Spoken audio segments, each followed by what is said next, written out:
Good morning student. Today topic is plaster of Paris. Second, chemical name half hydrate of calcium sulfate. Formula CaSO4 dot half H2O. और ऐसा माना जाता है कि सबसे पहले प्लास्टर ऑफ पेरिस पेरिस में बनाया गया था, इसीलिए इसका नाम प्लास्टर ऑफ पेरिस दिया गया है। इसे हम पीओपी के नाम से भी जानते हैं। और प्लास्टर ऑफ पेरिस को बनाने की विधि है, अंडरलाइन कीजिए, it is obtained by heating of gypsum. अब जिप्सम का फॉर्मूला क्या है? CaSO4 calcium sulphate and 2 molecule of water at the temperature of 393 kelvin. जब हम जिप्सम को 393 पर गर्म करते हैं तो उसमें से आपका 1.5 मतलब 2 में से 1.5 वाटर मॉलिक्यूल हट जाता है और हाफ मॉलिक्यूल बच जाता है, जो आपका प्लास्टर ऑफ पेरिस कहलाता है। यहाँ पर आएगा 1/2 वाटर के मॉलिक्यूल। और पीओपी ऑन फर्दर हीटिंग, यदि पीओपी को हम दोबारा गर्म करें मतलब हीट करें, लिबरेट कंप्लीटली वाटर, और उसमें से जो हाफ मॉलिक्यूल ऑफ वाटर है वो लिबरेट हो जाता है और फिर हमारा बचता है dead burn plaster is obtain. तो हमें क्या मिलता है? Dead burn plaster. Dead burn plaster क्या है? पीओपी में से गर्म करके हाफ मॉलिक्यूल ऑफ वाटर को निकालना। प्रॉपर्टी है फर्स्ट, सॉलिड ग्लॉसी मटेरियल है, it become solid and hard on adding water. इसको पानी में, इसको पीओपी को जैसे आप पानी के साथ क्रिया करते हैं तो ये हार्ड वाटर में बदल जाता है, हार्ड मटेरियल बनता है। उस हार्ड मटेरियल को, उस हार्ड सॉलिड को जिप्सम कहते हैं। तो आप कह सकते हैं जिप्सम को गर्म करते हैं तो पीओपी, और पीओपी में पानी मिलाते हैं तो जिप्सम। नेक्स्ट है uses, it is use in plaster. इसको प्लास्टर में यूज होता है, जब ब्रोकन बोन्स में, कंस्ट्रक्शन ऑफ हाउस में, डेंटल ट्रीटमेंट में, एंड आपके स्टैचू, जो स्टैचू बनते हैं वहां भी इसका यूज होता है। और नेक्स्ट टॉपिक आता है सोप। अब हम पढ़ेंगे सोप। सोप से पहले हम जानते हैं कि detergent is a Latin word which means to wipe clean, for cleaning. Soap and detergent in both are used in cleaning. Detergent और सोप का प्रयोग हम सफाई क्लीनिंग में करते हैं। डिटर्जेंट शब्द का लेटिन में मतलब है टू वाइप क्लीन। तो फर्स्ट है आपका सोप। सोप क्या होते हैं आप समझिए। Soap are generally mixture of sodium and potassium salt. Sodium के Na, पोटेशियम के सॉल्ट होते हैं, of higher fatty acid, higher fatty acid के आपके सोल्ट होते हैं। Oldest detergent is soap. हम बोले कि पुराने टाइम में का सबसे पुराना डिटर्जेंट क्या आपका? सोप। नेक्स्ट है आपका important point, these are long chain of fatty acid. ये फैटी एसिड की लंबी चेन है जिसमें कार्बन 12 से कार्बन 18 तक कार्बन एटम है, मतलब कार्बन 12 से 18 तक लंबी चेन है।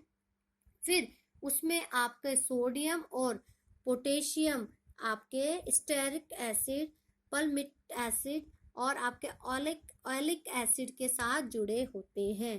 कहने का मतलब है सोप आपके पोटेशियम और सोडियम के मिक्सचर हैं। इसमें कार्बन चेन बहुत बड़ी होती है और इस कार्बन चेन में आपके सोडियम और पोटेशियम आपस में जुड़े होते हैं। और नेक्स्ट है these are obtained by heating of fatty acid with aqueous solution of sodium hydroxide या पोटेशियम हाइड्रोक्साइड, NaOH या KOH। जब आप फैटी एसिड को गर्म करते हैं KOH या NaOH की उपस्थिति में तो आपको क्या मिलता है? आपको सॉल्ट मिलते हैं, सोप मिलता है, सॉल्ट मिलते हैं, सोप मिलता है। और इस प्रक्रिया को, इस प्रोसेस को स्फोनिफिकेशन कहते हैं। स्फोनिफिकेशन को हिंदी में कहते हैं साबुनीकरण, मतलब साबुन का निर्माण करना। तो आप कह सकते हो कि आपके हाई फैटी एसिड को जब NaOH से क्रिया कराते हैं तो हमें सोप और ग्लिसरॉल मिलता है। आप देखिए फॉर्मूला है CH2COOR, CHCOOR, CH2COOR। ये आपके फैटी एसिड है। अब यहाँ पर कितने कार्बन है? 3 कार्बन है। तो यहाँ पर हम कितना लेंगे? सोडियम हाइड्रोक्साइड 3 लेंगे या पोटेशियम हाइड्रोक्साइड 3 लेंगे। अब सीधा आपको क्या करना है, यहाँ से ये 3R ले लो, 1 2 3, 3R ले लिया, COO ले लो, आप ले लो 3R 3COOO, और यहाँ से क्या जाएगा आपका? सोडियम। तो ये बन गया आपका सोडियम सोप। 3R है, 3C है, 3O है, 3O है, 3N है। फिर उसके बाद आपने यहाँ से क्या हटा दिया? R हटा दिया, COO हटा दिया और C हटा दिया। तो आपका क्या बचा? CH2OH, CH2OH। यहाँ बचा CHOH, CH2OH। इक्वेशन समझ आई? आपने यहाँ से ये तीनों R ले लिए, 3R ले लिए, 3O ले लिए, 3O ले लिए, 3C ले लिए, ये बन गया आपका सोप। उसके बाद आपका बचा यहाँ पर CH2OH, यहाँ का CHOH, CH2OH। ये आपकी क्या है? इक्वेशन है किसकी? सोप की। नेक्स्ट है the soap obtained in this reaction is separated by adding sodium chloride. Soap obtained from sodium, potassium, salt, higher fatty acid are soluble in water. और सोप आपका soluble in water होता है। Next है potassium soap जो होती है जिनमें K होता है वो सॉफ्ट होती है। They are used in shaving, shampoo, cream, और ग्लिसरीन डालकर इन्हें ट्रांसपेरेंट बनाया जाता है। जो सोप्स ट्रांसपेरेंट होती है उन सोप में क्या होती है? ग्लिसरीन होता है। इसी के अलावा sodium soap are generally hard in water. और जो आपकी सोडियम सोप होती हैं, आपको कहते हैं जो सोडियम सोप होती हैं वो जनरली क्या होती है? हार्ड सोप के नाम से होती हैं।